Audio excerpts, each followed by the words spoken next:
knew what had to be done. "Come on," he said, going to his knees at the edge of darkness and feeling for something to grab hold of. I started forward as he disappeared behind hanging rock. "Come on," he whispered from the blackness. "We can do it."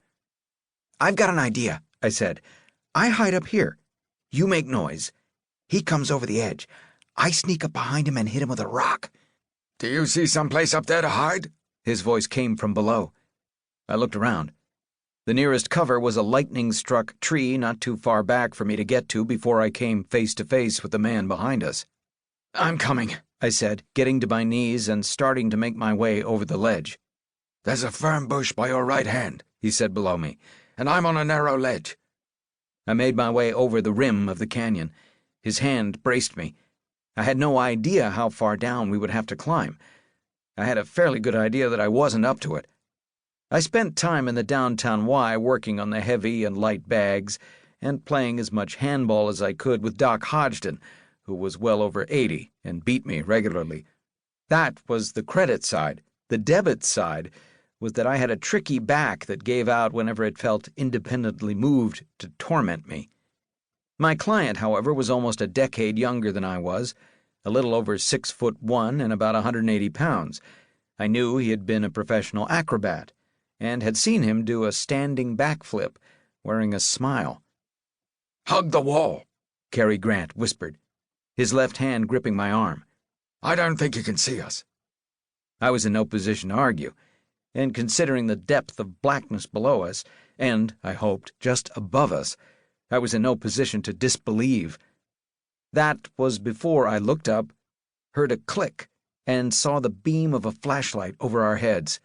"Down," Grant whispered urgently. "Where?" I whispered back. The beam of light above was looking a lot brighter and closer. "Find something to hold on to," said Grant. "Some place to hide." I moved my right foot carefully along the side of the canyon wall and slid it down, hoping for something solid, a rock, a crag, a branch or bush.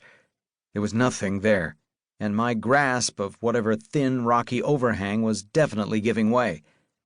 "Slipping," I said, looking up and seeing just the outline of Grant's silhouette. "Reach up," he said.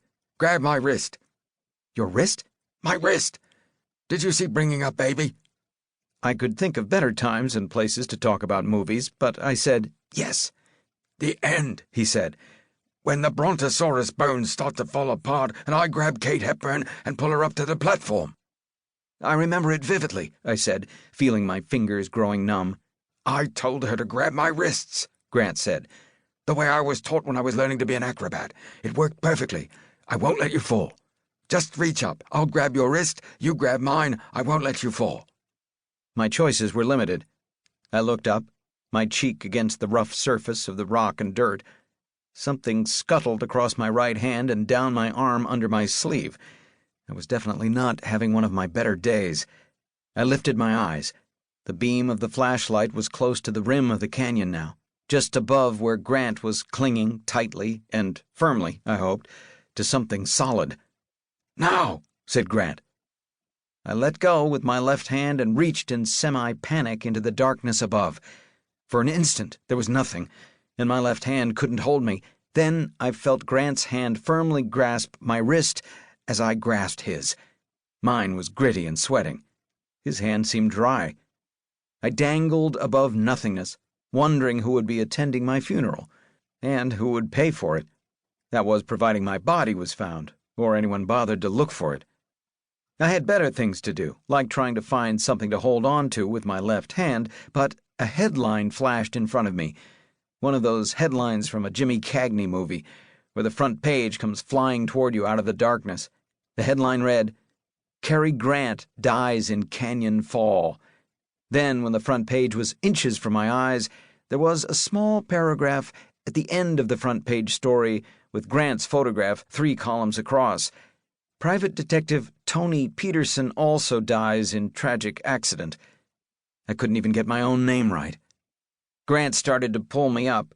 We weighed about the same. At 40, he was 8 years younger, and judging from what I had seen of him over the last week, and what I was feeling now as he lifted me, he was a hell of a lot stronger. I looked up.